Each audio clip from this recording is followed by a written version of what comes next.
Buenas noches, señoras y señores, y muy buenas noches a todos ustedes. Gracias por estar aquí en la tabla redonda para tratar de un tema muy popular, pero no siempre suficientemente conocido, como es el de la masonería. Afirma Francisco Espinar Lafuente en su libro Esquema filosófico de la masonería lo siguiente: la masonería es una institución iniciática. Su misión esencial es iluminar al hombre con la luz de la verdad, del conocimiento superior, para que cada individuo se construya a sí mismo a semejanza del gran arquitecto del universo. A mi izquierda, a la derecha de ustedes, está Giuliano Di Bernardo, gran maestre del Grande Oriente de Italia. Si la masonería, señor Giuliano, no es una filosofía, ni es una religión, ni es una creencia política, ni una ideología, ¿qué es? La masonería no es una religión. La masonería no es una religión, puesto que no tiene una doctrina de fe, no tiene dogmas, no tiene verdades reveladas. La masonería, sin embargo, adquiere ante todas las religiones el más amplio respeto. Por esta razón, la masonería está abierta a los hombres de todas las fes religiosas, desde los cristianos hasta los musulmanes y los judíos. La masonería no es una ideología política. La masonería no es una ideología política. Por tanto, la masonería no es un partido político.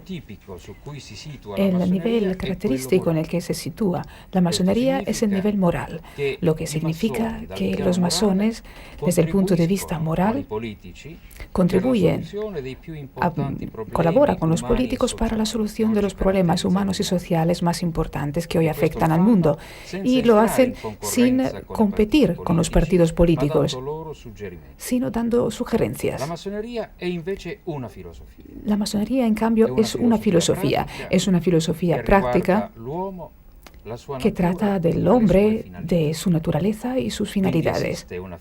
Por tanto, existe una filosofía masónica y es una filosofía práctica y se basa en algunos conceptos fundamentales que cada masón debe aceptar. Y son los principios de libertad, tolerancia, fraternidad, trascendencia y secreto iniciático. Menace Mesías es gran maestre que está aquí representando a la Gran Logia Unida de Inglaterra. ¿Cómo surgió la idea de la masonería? Nosotros los masones en nuestros libros nos referimos mucho al templo del rey Salomón y posiblemente haya surgido en los tiempos del rey Salomón, aunque no tenemos pruebas absolutamente sobre eso. Lo que sí sabemos es que en la Edad Media hubo un grupo de masones operativos que construyeron catedrales en Europa y que debido a su pericia y su habilidad de construir edificios tan bonitos como se construyeron en esos tiempos, pues fundaron logias operativas. Y esas logias operativas tenían que proteger sus secretos de alguna forma y lo hicieron dando sus secretos a los aprendices y a los maestros masones para que pudieran pasarlos sucesivamente a sus hijos. Han habido muchas investigaciones en las catedrales europeas y se ha establecido que existen marcas en las piedras de dichas catedrales que prueban concluyentemente que los mismos grupos de masones que construían una catedral, más tarde, 20 o 25 años más tarde, se pasaban a otra parte de Europa y construían otras catedrales. Y esto se sabe por las marcas que se han encontrado en las piedras. De las catedrales. Los padres pasaban las marcas a sus hijos. Y se sabe, por ejemplo, que cuando un hombre ya había pasado de su edad productiva, pues el hijo continuaba construyendo esas catedrales y poniendo las marcas que se asemejaban al padre en las piedras. Dolores Gómez Molleda es catedrática de Historia Contemporánea, autora de varios libros y algunos estudios sobre la masonería. Influyó en los orígenes, estamos hablando de los orígenes de la masonería, influyó en esos orígenes la idea, o por lo menos el deseo de oponerse de alguna forma al absolutismo religioso o político? Bien, yo tendría que matizar un poco la respuesta. En primer lugar, hablar de la masonería en general para los historiadores es imperdonable. Siempre tenemos que hablar de esta masonería aquí, en este lugar. Habría, por tanto, que desmontar previamente el concepto de modo analítico. Pero yo me estoy dando cuenta, naturalmente, de que dispongo muy poco tiempo y, pidiendo perdón por la generalidad, utilizamos el término fenómeno masónico en general. Y que si surgen, en contra con una idea de ir en contra del poder absoluto de la Iglesia, no. Yo pienso, sencillamente, que la masonería nace, la especulativa, me refiero, no la operativa del que ha hablado nuestro colega, la especulativa nace en un momento de cambio europeo, ese momento del que Paul Asar ha hablado, como crisis de la conciencia europea. Y surge en un momento haciendo como la institucionalización de unos valores nuevos. Y por tanto, de sí, esta institución que institucionaliza, perdón la redundancia, estos valores, tenía que encontrarse con todas unas instituciones y unos valores tradicionales. Entonces, sin que hubiera esa meta de la que usted ha planteado, el enfrentamiento entre dos mundos antagónicos tenía que plantearse. Y en efecto, a lo largo de la historia, la institución masónica se ha enfrentado con el poder civil y con el poder eclesiástico, con la institución eclesiástica. Pero por razones distintas, yo me atrevería a matizar esto bastante. Con el poder porque, naturalmente, el poder absolutista del antiguo régimen, dadas los nuevos valores que profesaba la institución, no entraban en las categorías de la masonería. Pero además, pienso que la institución nace no solo institucionalizando esos valores, sino que en momentos determinados se identifica con los ideales y las metas de una nueva clase que está surgiendo en el siglo XVIII, que es la clase media.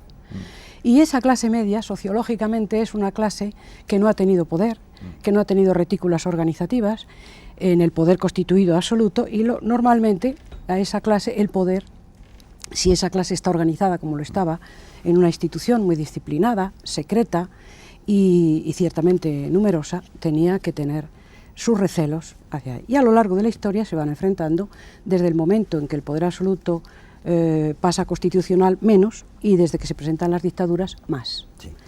En relación con la Iglesia, también surge el enfrentamiento por razones más bien, primero también por razones de Estado, pero después también por razones religiosas y por unas políticas encontradas en relación con ese tema de la polémica ciencia-fe que se presenta en un determinado momento del siglo XIX, y con el apoyo que la institución masónica presta y apoya la idea laica. Bien, estos son unas reflexiones sobre la historia que nos ha hecho Dolores Gómez Molleda. Vamos ahora a preguntarle a Ricardo Noriega Salaverry, que es pasado o ex gran maestre de la Logia del Perú y secretario ejecutivo de la Confederación Masónica Interamericana. La pregunta ya es mucho más actual. ¿Para qué sirve la masonería? Es indudable que estamos ante una orden, como lo ha explicado la profesora Dolores, a quien felicito, porque una mujer inteligente que estudie nuestra orden es de beneplácito para todos nosotros. Ella ha tocado un tema que es digno de relevarlo, el toque que usted preguntaba respecto a las relaciones Iglesia Católica con la masonería. Yo le voy a contar mi caso particular. En Perú, la gran mayoría somos católicos. Cuando en mi familia, sobre todo mi madre, se entera que iba a ingresar a la masonería, pensaba que íbamos a hacer una especie de contubernio con el diablo y que su hijo mayor iba a protagonizar ese contubernio. Acucioso, porque era un maestro el que me invitaba a la orden, comencé a profundizar este estudio. Y como este es un programa breve, también seré breve. En esta acuciosidad llegué a una conclusión: el porqué de este enfrentamiento totalmente injusto, diría yo, no por parte de la masonería, sino de la Iglesia Católica, sino por parte de la historia. Nosotros en América Latina teníamos un poder godo, un poder español, que durante muchos años estuvo bajo un gobierno que representaba en cierto momento la antítesis a la tesis masónica de libertad, igualdad y fraternidad. El virrey, representante del rey, lanzaba sus edictos o resoluciones y tenía en la oreja a un obispo que le decía lo que tenía que firmar. Ello representó indudablemente, sean buenas o sean malas las decisiones, no quiero entrar en ese tema, la antítesis de la masonería a la tesis del poder virreinal gobernante en ese momento. Y a eso nos referimos, que en las logias lautarinas, en las logias masónicas, que explicaba el gran representante de la Gran Logia Unida de Inglaterra, se confabulaba contra ese poder injusto. Se hablaba en el secreto masónico de libertad, igualdad y fraternidad. Indudablemente tocábamos un terreno que era la antítesis a esa libertad. Enhorabuena, que ahora como católico le digo a mi madre, no hago pacto con el diablo. Ella está muy contenta de que siga siendo católico y masón. Como lo dijo el gran maestro del Gran Oriente de Italia, no somos una religión. Nos damos el abrazo fraterno todos los que creemos en un ser supremo y en la inmortalidad del alma. Y ahora, en breves palabras, ¿para qué sirve? Sirve para eso, para esclarecer lo que nosotros tenemos como motivación básica, el dominio moral sobre sí mismo. Ese dominio moral sobre lo que representa el estudio filosófico de esta orden de constructores antiguos y ahora de libertarios modernos. Y ahora, más datos sobre la historia de la masonería.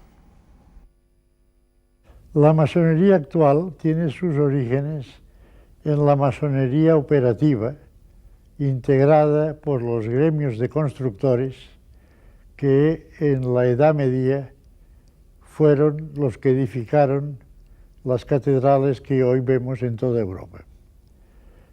Esta masonería operativa estableció como una de sus normas que sus miembros no podían participar en las luchas políticas y religiosas que producían las guerras que durante toda la Edad Media asolaron el territorio europeo.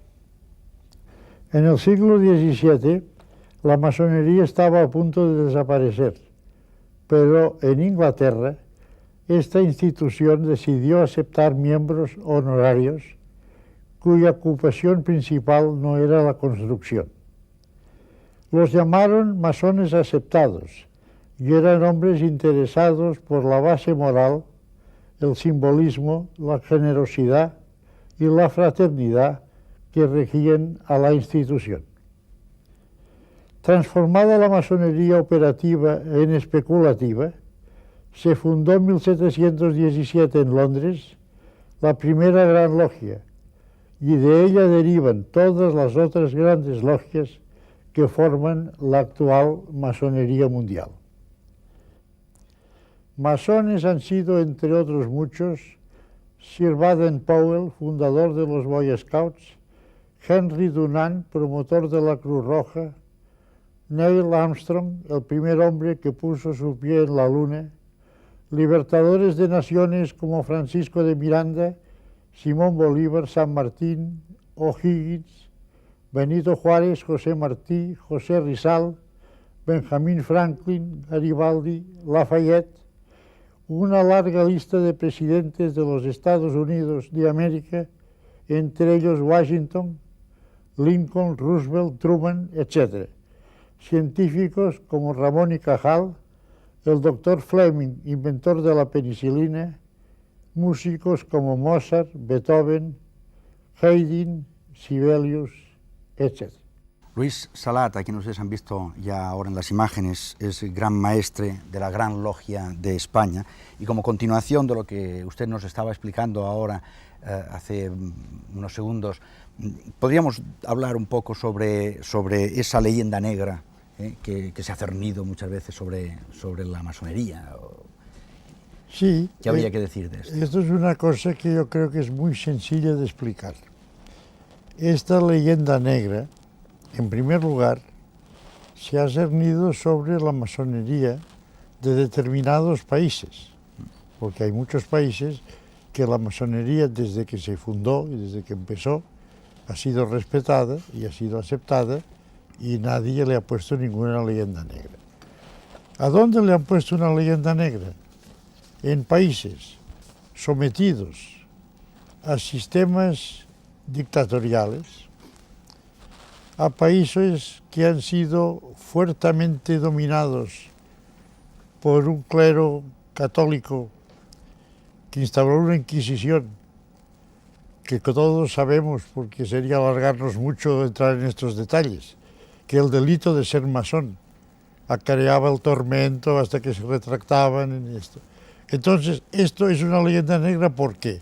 Porque la masonería, que tiene unos principios de tolerancia, de aceptar cualquier idea religiosa, de decir que respeta la Iglesia Católica y la idea de la fe cristiana católica, pero que también respeta el judaísmo, o respeta el protestantismo, o respeta el mahometanismo o cualquier otra religión, esto estaba en contra y pugnaba con los que dominaban estos países. Y de ahí viene esta famosa leyenda negra. Y si por una parte, que es la parte, digamos, católica, o religiosa, perdón, la palabra católica está mal dicha, religiosa, había este interés en fomentar esta leyenda negra, por la otra parte, por la parte estatal, por la parte del gobierno de la nación, también había el interés en fomentar esta idea, porque la masonería se oponía a los sistemas dictatoriales, se oponía a los gobiernos que privaban de sus libertades, de la libertad de expresión, de la libertad de conciencia y de las libertades ciudadanas. Dolores Gómez Molleda, las constituciones de la masonería, tengo entendido, prohíbe a los masones hablar de religión y de política entre ellos y tal, en las tenidas sobre tal. Sin embargo, como historiadora, ¿usted cree que ellos han mantenido siempre al margen de la política? Bueno, yo pienso, como acaba de decir don Luis Salat, que ya por definición es apolítica y es religiosa. Pero en determinadas circunstancias y en determinados países, y en una historia concreta, la verdad es que yo creo que el medio ha podido con ese apoliticismo y esa religiosidad. Y concretamente en nuestro país, este ha sido un país siempre con una crisis permanente, política, y en las crisis, cuando la convivencia nacional no está resuelta, todo se politiza. Entonces esta sería para mí la razón histórica de la politización de la masonería en España. Pero esa politización es real y realmente hay que aceptarla, es un hecho ahí objetivo. Y no me refiero a una politización de ciertos individuos que formaban parte de la masonería al mismo tiempo de partidos políticos, sino que esta participación en la política ha sido institucionalizada, institucional. ¿Por qué? Pues porque ha habido acuerdos de asambleas, concretamente en la etapa que yo he investigado durante la República, acuerdos de asambleas de control político, de intervencionismo, de sanción, etcétera, etcétera. Y claro, a lo largo de la historia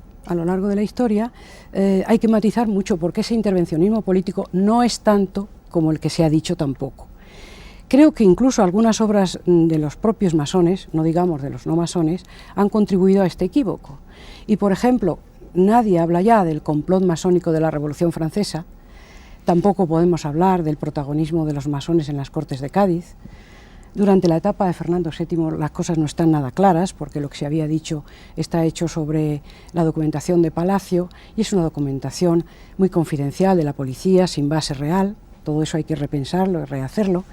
Y la documentación que empieza ya a ser más sólida es de finales del XIX y de principios del XX y del XX. Y ahí las cosas están más claras. Y yo creo que, lamentándolo mucho, sí tengo que afirmar que la masonería en España ha sido muy política y que este intervencionismo político creo que la ha acarreado grandes problemas. Algún historiador, hablando de este asunto, me ha dicho a mí, yo creo que la masonería en España se buscó un poco lo que le ocurrió, aunque yo no digo eso totalmente, claro, porque como decía muy bien don Luis Salat, luego ha habido una involucración de cuestiones que han inflamado el asunto, pero en realidad esta intervención en la política le fue muy dañosa a la imagen de la orden. De esa cuestión de la imagen hablaremos, si es posible. Perdón, si me pudiera conceder un minuto. Sí, diga. Aclarar, porque claro, es una cosa, ¿no? Lo que dice nuestra amiga historiadora es cierto que la masonería en España, hablamos de España, España, sí, sí. hacía política, intervenía en cuestiones políticas y hacía toda esta actuación. Esto es cierto. Yo entré a la masonería en España en 1935 y desde el día siguiente que entré a la masonería me vi involucrado y entré por cuestiones políticas prácticamente. ¿No? Pero esto es un caso particular. Claro. Pero esto tiene como que hay que hacer ver que por este motivo nunca hasta la época actual en España la masonería había tenido el reconocimiento universal porque precisamente fallaba en una cosa que la masonería no está de acuerdo, que es en meterse en cuestiones políticas y religiosas. Y por esto estaba excluida. Vamos a escuchar ahora la voz de Ricardo Noriega, que es una voz que llega de América, de América hispana, ¿no? Y cuál es su opinión acerca de lo que estamos precisamente en estos momentos hablando. Claro, respecto a lo de la política, yo creo que debemos dejar delimitado que por norma, por principio, por programa, la masonería como institución no interviene en política. Claro. Casos atípicos, singulares como los que se han explicado ahora, ameritan una parte. ¿Qué sucede en América? En lo que es la masonería moderna. Porque indudablemente San Martín, O'Higgins, Bolívar, como veíamos en el vídeo, al complotar contra un statu quo totalmente injusto, hacían política de libertad. A nosotros nos toca, en mi calidad de gran secretario ejecutivo de la Confederación Masónica Interamericana, coordinar la masonería de 57 grandes logias, 21 países, desde México hasta Chile y Argentina. Entonces, vaya la interpretación si esto es política. Nos enteramos que por razones de sus ideas, en Cuba, desde hace más de 20 años, habían 16 hermanos masones presos. Ojo que yo no quiero hacer ninguna disquisición de tipo política, pero por razones de sus ideas. Solicitamos al presidente Fidel Castro su libertad. Y no hubo una negociación porque no había nada que negociar, no había un toma y daca. Era una solicitud fraternal y humanista. Y afortunadamente ahora los tenemos libres. Se puede llamar política a otra actividad que desarrollamos, sobre todo en la Gran Logia del Perú, el Plan Masónico Regional. Somos países que requieren de estos supuestos líderes masones, porque así nos determina la Constitución, que tenemos que ser líderes en nuestra sociedad, el hecho de ayudar a estos pueblos que tanto y tanto requieren de la ayuda, porque el Estado no es suficientemente capaz. Entonces este plan masónico trabaja en 3 aspectos: salud, educación y alimentación, con éxito relevante. Otro proyecto, vayamos también a interpretar si es político, la Asociación Juvenil Masónica Interamericana, la integración de los hijos de masones a nivel interamericano. Y lo último, el proyecto masónico interamericano. Si bien es cierto, la masonería como institución está vedada de hacer política, pero no podemos negar que la inquietud de esta orden es preparar a sus hombres para que intervengan en diferentes esferas según su capacidad para hacer política. No es la masonería, sino es el masón individual que la realiza. Giuliano Di Bernardo, si los masones, como reiteradamente se afirma, no son un grupo de presión, ¿cómo realmente quieren cambiar la sociedad? ¿Solamente con esas fórmulas que acabamos de escuchar ahora? La masonería no es un grupo de presión. La masonería no es un grupo de presión. Si en el pasado la masonería se ocupó de política, es porque aún no existían los partidos políticos tal como los concebimos hoy. Por tanto, se ha asumido la carga de actuar a nivel social para solucionar problemas, incluso políticos. Hoy que existen los partidos políticos y que desempeñan bien sus tareas sociales, la masonería por fin puede volver a ocuparse del plano moral e iniciático. Pero ¿de qué forma la masonería contribuye hoy para el cambio de la sociedad y del mundo? En primer lugar, tal como dije anteriormente, la masonería es una concepción del hombre. Es masón el hombre que se inspira en los conceptos de libertad, tolerancia, fraternidad y de trascendencia, siguiendo la vía iniciática, típicamente de la vía masona. iniciática hablaremos más tarde.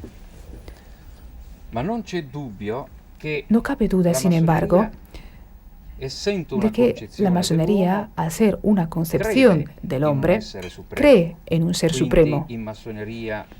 Por tanto, en la masonería no puede existir ateísmo y materialismo. Pero la masonería se ocupa sobre todo del principio de libertad. Podría casi enunciar una ley, una ecuación entre masonería y libertad.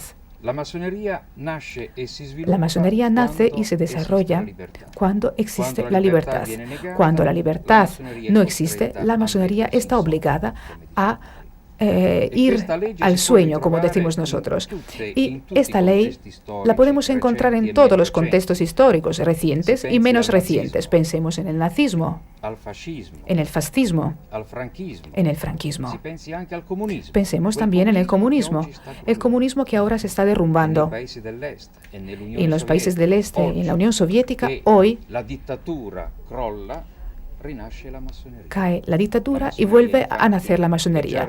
De hecho, la masonería ya ha vuelto a nacer en Yugoslavia, en Checoslovaquia, en Hungría, en Rumanía y dentro de poco tiempo volverá a nacer también en la Unión Soviética. Por tanto, los que afirman que hoy el papel de la masonería se ha agotado, en el sentido de que nosotros los masones sí representamos una tradición importante, pero que se refiere al pasado, se equivocan. El papel de la masonería hoy es más importante del que desempeñó Como ustedes saben, antaño. los masones se rodean de objetos simbólicos, dotados de gran fuerza simbólica. Recordemos algunos ahora. La masonería parte, una vez más, del arte de los constructores de catedrales para representar simbólicamente la finalidad de su causa. Las herramientas y otros utensilios de trabajo de los antiguos canteros y talladores de la piedra constituyen la panoplia básica de símbolos que han de expresar conceptos sublimes y, en algunos casos, metafísicos. Algunos de los más ilustrativos son el triángulo, figura simbólica por excelencia de la masonería. Se le denomina delta y es el símbolo de la divinidad y de la naturaleza. Representa la unidad trina y los tres reinos. Se trata de un triángulo equilátero cuyos lados se identifican con libertad, igualdad y fraternidad. El compás, que representa la justicia con que deben ser medidos los actos de los hombres, es el emblema más representativo del grado de maestro. La escuadra, símbolo de la rectitud y constituye la joya del venerable maestro, ya que éste debe ser el masón más recto y justo de la logia. El nivel, signo de la igualdad y base de la democracia, distintivo del primer vigilante. La plomada representa la verticalidad jerárquica, también el aplomo, la rectitud y el equilibrio. Es el emblema del segundo vigilante. El mallete o martillo de desbastar la piedra es el símbolo de la actividad, de la voluntad activa y corresponde al venerable y a los dos vigilantes para que, por medio de sus golpes, dirijan los trabajos de los hermanos. El cincel es el punzón usado para esculpir la piedra, simboliza las ventajas de la educación, del esfuerzo de moldear el espíritu. La Biblia, libro sagrado que simboliza la revelación divina. En las ceremonias se le presenta abierto por la primera página del Evangelio de San Juan. Otros símbolos forman parte del atuendo que los miembros masones utilizan en sus ceremonias. El más característico es el mandil. Este delantal era habitual en los artesanos y obreros de la construcción. Los mandiles están decorados según el grado que ostenta quien lo lleva. El de aprendiz es blanco de piel de cordero con una vuelta angular hacia arriba. Los guantes blancos simbolizan unas manos limpias de sangre y de pecado. El collar prende la insignia de cargo del masón que la ostenta. También el templo masónico responde en su configuración a un concepto sublime, representado por un conjunto de símbolos. En primer lugar, el templo pretende ser una representación material de la idea suprema, es decir, el templo del universo, diseñado y construido por el gran arquitecto. La bóveda celeste suele estar representada en el techo, conmemora al universo. El templo masónico ideal es el de Salomón. 2 columnas franquean la única puerta del recinto, cada una con una letra, la J y la B, respectivamente, iniciales de Jaquín y de Boaz, los 2 nombres bíblicos citados en el libro primero de los Reyes. También representan las columnas de Hércules. El suelo está cubierto por un mosaico de ajedrez que representa al bien y al mal, la luz y las tinieblas, el encuentro de los contrarios. Otras 3 columnas representan las 3 luces. Estas columnas son móviles y su colocación depende de la ceremonia que se esté celebrando. Algunas figuras mitológicas griegas suelen adornar el templo masónico, pero no siempre. Este es el caso de Hércules, que representa la fuerza, la actividad, la omnipotencia. Afrodita, símbolo de la belleza, la armonía y el amor, la omnipresencia. Y Minerva, que representa la sabiduría y la verdad, la omnisciencia. La letra G también está presente en los templos. Es la letra sagrada escrita en el centro de la escuadra. Es la inicial de la palabra de Dios en inglés y de las palabras geometría, gnosis, genio y gravitación. La estrella de 5 puntas es el símbolo del hombre desde la escuela pitagórica. La cadena y la cuerda entrelazada simbolizan la unión y la fraternidad que, junto con la granada, completan las representaciones del esfuerzo común. La piedra bruta simboliza el espíritu no iluminado y la piedra cúbica el espíritu del hombre tallado por la verdad de la iniciación y la revelación. Otros muchos símbolos, así como el uso que se haga de todos ellos, junto con los signos, toques y palabras, configuran la capa externa del universo iniciático y esotérico de la masonería. Menace Mesías, uno de los símbolos más importantes es el del gran arquitecto del universo, de alguna forma supongo que refiriéndose al creador. ¿Qué quieren ustedes explicar con este concepto de gran arquitecto del universo?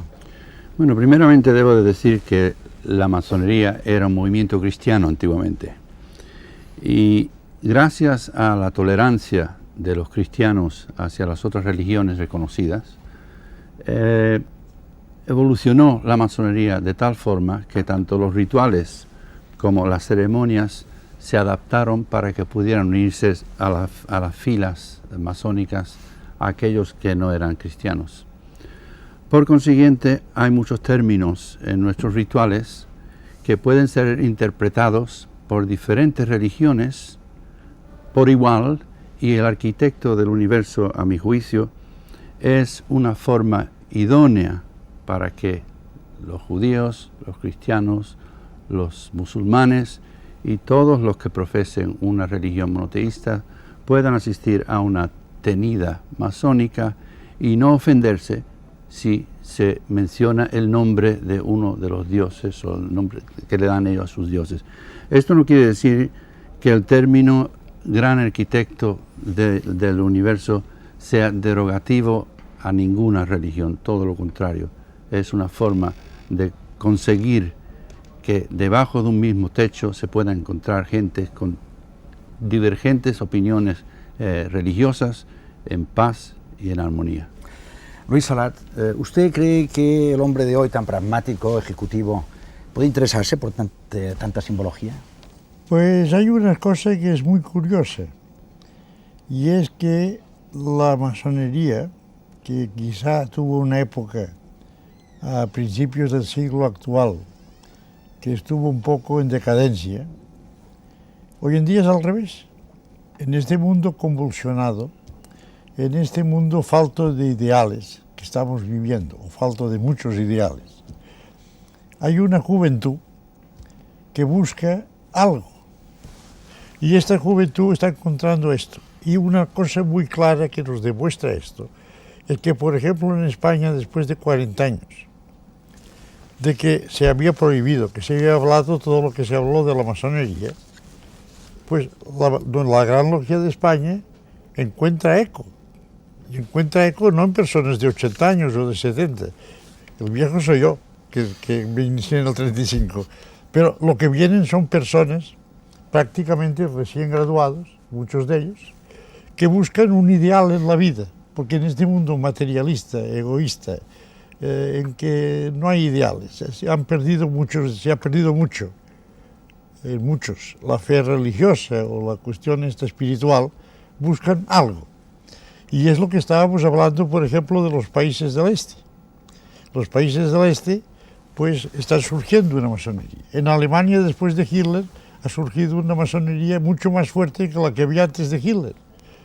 Y no sé, hay encuentran algo, es un ideal que la sociedad actual, la juventud actual sobre todo, se encuentra bien en la masonería porque encuentra que va a un sitio donde hay unos intereses de hacer beneficio a la humanidad, de tolerarse, de no meterse en estas luchas de cabezas rapadas y del otro y del no sé qué, sino, y tiene una gran acogida la masonería. Sí, sí. Ricardo Noriega, y sin embargo, ¿por qué se continúa llamando o se desea que se les llame como una sociedad secreta? Yo le voy a decir por qué, y le voy a decir el secreto. El secreto es que no tenemos secreto. Y eso es definitivo. A usted he tenido el gusto de conocerlo recién, porque hoy día llegué de Perú. Y como decía este filósofo Krausen de hace 200 años, joven masón alemán, que quiso, bajo una utopía sentimental y romántica, crear la alianza de la humanidad, tú eres hermano mío, masón o no masón, porque nosotros, y he ahí también el secreto, un secreto que viene a ser un grito a voces, es que aquellas fronteras por la cual nos matamos y por la cual defendemos son solamente cuestiones oficiales y oficiosas. A nosotros no nos interesa el color de la piel, la forma de los ojos, el idioma. Esta alianza de la humanidad es darte un abrazo porque somos hermanos. Y ahora, hay del que piense que es secreta. En mi condición de gran maestro de masones del Perú y secretario ejecutivo de la Confederación Masónica, he estado en la OEA, Organización de Estados Americanos, viendo un poco con admiración, por no decir con un poco de temor, el hecho como nuestros políticos hablan de paz, de fraternidad, se dan grandes abrazos, pero esto parece una obra teatral o neodramática, porque cada uno se va a nuestros países y alimenta todo el armamentismo y lo demás es cuento de calleja, o como dicen acá en España, el cantamañanas. Y el masón no. En nuestra expresión, ahí en la OEA, como lo hemos hecho en la ONU, en la Organización de Naciones Unidas, lo hemos hecho acá en Estrasburgo, en la Comunidad Europea, lo hemos hecho en la UNESCO. Hemos dicho que sea la paz, la solidaridad, la fraternidad, lo que reine, y no sea, como decía el gran maestro Salat o el gran maestro Di Bernardo, el hedonismo, el exceso, el cantamañanas, el decir una cosa y hacer lo contrario. He ahí, querido amigo, el secreto de nuestra orden. Sí. Hace unos instantes, Giuliano Di Bernardo estaba acercándonos ya a la idea de la iniciación. Se ha comentado ya también por parte de Luis Salat que él fue iniciado hace muchísimos años. Hay iniciación en las logias masónicas y con esas imágenes queremos nosotros acercarnos a ella. Son imágenes de una producción de televisión española que ustedes recordarán, se llamaba El Olivar de Atocha. Recordémoslas. Caballero, van a empezar las ceremonias de vuestra admisión en la orden francmasónica, accediendo a vuestra espontánea petición. Si en cualquier momento os arrepentís del paso que vais a dar, servíos indicármelo y saldréis de este recinto sin que podáis ser molestado y sin obstáculos de ningún género.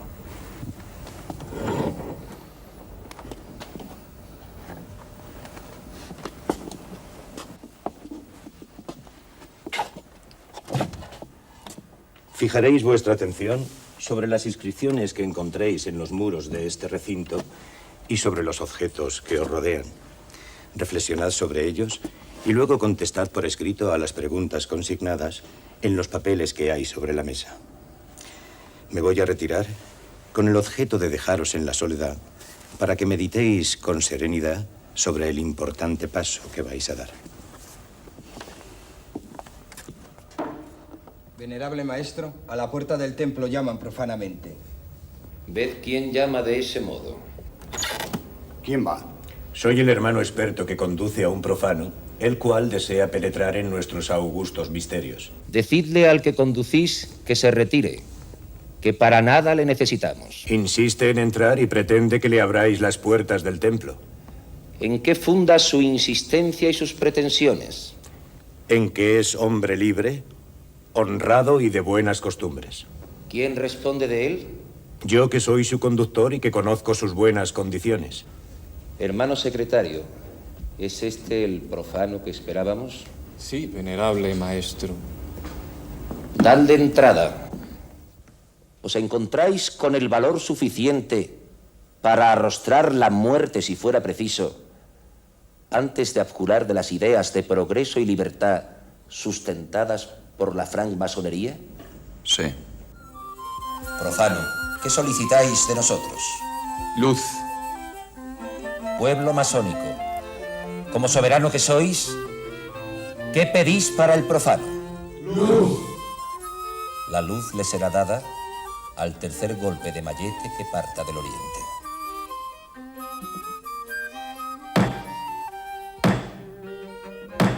Estas espadas que os apuntan os anuncian que si traicionáis vuestro juramento, no escaparéis al oprobio de todos los masones extendidos por la superficie de la tierra.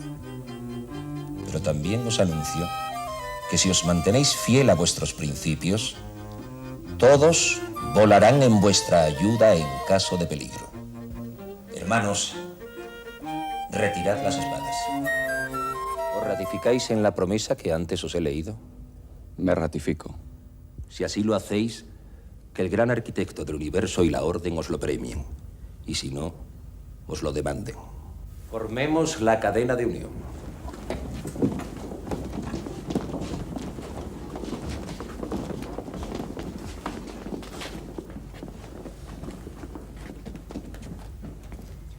Libertad, igualdad, fraternidad. Giuliano Di Bernardo, antes hablaba usted de la iniciación. ¿Qué significado le dan ustedes, significado profundo le dan a la iniciación en la masonería? La iniciación es el momento fundamental a través del cual el profano se convierte en masón. Por tanto, es un acto constitutivo. A través de la iniciación, el profano adquiere una nueva dimensión, que es precisamente la dimensión masónica, una dimensión que nunca podrá rechazar. Si un día no comparte ya los principios de la masonería, puede entrar en el sueño, pero seguirá siendo masón y lo seguirá siendo hasta su muerte. Por tanto, la iniciación en la masonería puede corresponder al bautizo en la religión cristiana. Se adquiere una calidad que solo la muerte puede quitar. Por tanto, es muy importante el acto de la iniciación. El profano se convierte en masón y desde ese momento empieza a recorrer junto con otros masones y según modalidades iniciáticas basadas en símbolos, rituales, secretos, pero los secretos se refieren a los toques, las palabras, los signos, el camino que lleva a su perfeccionamiento. ¿Por qué el trabajo masónico se desarrolla dentro del templo? Porque solo dentro del templo se puede adquirir aquel estado de sabiduría al que tiende la masonería. Pero el masón, una vez que se ha hecho más sabio, más bueno y más justo, debe ocuparse de la humanidad. El trabajo dentro del templo es la condición esencial para poder ayudar a los otros hombres, incluso a los no masones. Esta es la tarea fundamental de la masonería. A través de la iniciación, el masón se vuelve cada vez más perfecto y una vez alcanzada la perfección pone a disposición de la humanidad entera su estado de sabiduría. Menahem Mesías, ¿por qué ustedes afirman que en la masonería, hemos hablado ahora ya de la iniciación, es una fuente de formación del hombre? Bueno, primeramente debo de matizar que el objeto de la masonería no es el transformar hombres malos en hombres buenos, sino en convertir a los hombres buenos en hombres mejores. Mi experiencia en la masonería, en 40 años en la masonería, me ha dicho, sin duda alguna, que la formación masónica enseña la tolerancia, la convivencia entre las diferentes religiones y razas. Es mi juicio también que las ceremonias nuestras y las formas de llevar nuestras logias obligan al individuo a formarse de una forma que de otra manera no lo hubiera hecho. Yo conozco masones que en su tiempo no podían levantarse a decir una palabra en público, y que después de 2 o 3 años en una logia masónica se encontraron transformados hasta el punto de que pudieron levantarse y dar discursos y expresarse, y no solamente eso, sino también convivir en paz y en armonía con todo el mundo. Y eso yo creo que es una cosa esencial y básica en el mundo en que vivimos.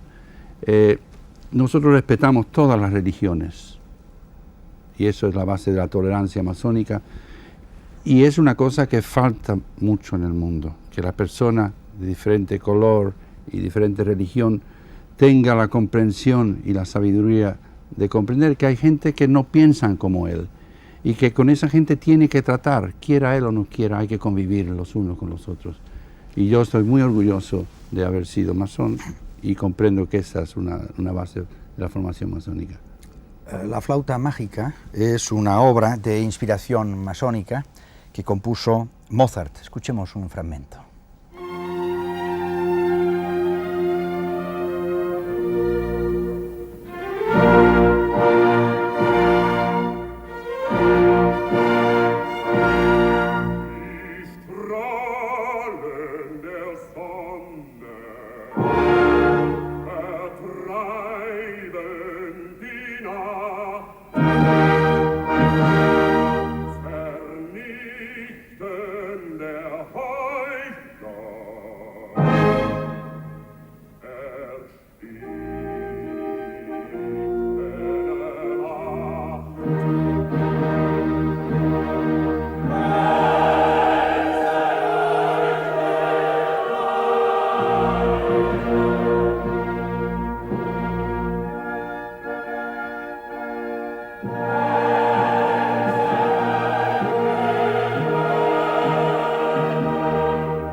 Dolores Gómez, igualdad, fraternidad y libertad. 3 grandes principios y 3 grandes conceptos. ¿Se pueden entender las grandes revoluciones europeas y americanas sin los masones? Bueno, yo, de modo general, y también pidiendo perdón por esta generalidad, creo que ese elemento mesocrático del que aludí al principio, que era el protagonista de las revoluciones burguesas, utilizó a la institución masónica en determinados países, España, Francia, Italia, bien lo sabemos los que estamos aquí, como instrumento. Y la utilizó, perdona que te contradiga, porque precisamente era una sociedad secreta con la que podía contar para organizarse de modo un poco clandestino. Y aunque en cada país habría que matizar la intervención de la masonería, yo puedo decir de modo general una idea que me parece que es aceptable para todos. Y es que la utilizaron sobre todo como lugar de encuentro, como lugar de sociabilidad, y precisamente en España como contrapunto de ese espíritu individualista, excesivamente individualista, que tenemos los españoles. En la época romántica actuó así. Y voy a terminar solamente con una idea que yo quería dar aquí. Precisamente, apoyándose en este intervencionismo en las revoluciones, se ha construido en España una imagen de la masonería que por razones científicas y por razones éticas creo que los historiadores estamos obligados a disipar. Hay que cambiar la memoria colectiva sobre la masonería por una historia verdaderamente científica. Lo que no quiere decir que desterremos, por supuesto, porque nadie puede aceptarlo ya, la idea del contubernio judeo-masónico comunista, y que pasemos a hacer un estudio de la masonería inocente por completo. Creo que eso tampoco puede ser. Pero sí podemos hacer una historia simplemente, con un buen método, y saber que la historia de la masonería, bien hecha, hablará por ella misma. No hace falta hacer ni apologías, ni denuncias, ni detracciones. Y esta sería la meta, yo creo, en la que estamos hoy los historiadores comprometidos con el tema. Muy bien, Luis Salat, hace unos momentos estaba usted hablando de un mundo falto de ideales. Un mundo cambiante, en crisis, no solamente faltan ideales, faltan ideologías, no, está confuso en estos momentos. ¿Tiene futuro la masonería? Yo creo que tiene mucho futuro. La masonería tiene mucho futuro porque sus ideas se van imponiendo, pero falta mucho para que se impongan a nivel universal. Es decir, todas estas cosas que hoy en día nos parecen normales, como puede ser una comunidad europea, todas estas cosas en definitiva no son más que principios masónicos, que es coordinar, como decía el hermano Masías, las personas de diversas nacionalidades, de diversas creencias religiosas, de diversas razas, a entenderse, que deben entenderse, que son hermanos y que deben trabajar por una cosa que es muy sencilla, por el bien de la humanidad. Y esto tiene mucho futuro. Yo creo que la masonería que vivimos en estos momentos es la masonería que, digamos, yo podría decir, comparándole con el ser humano que ahora está tal vez en su adolescencia. De aquí 500 años es cuando será fuerte la masonería. Falta mucho, lo ha dicho Luis Salat, mucho para la igualdad, la fraternidad y para la libertad. Ojalá llegue ese día. Buenas noches, les esperamos el próximo sábado en la Tabla Redonda.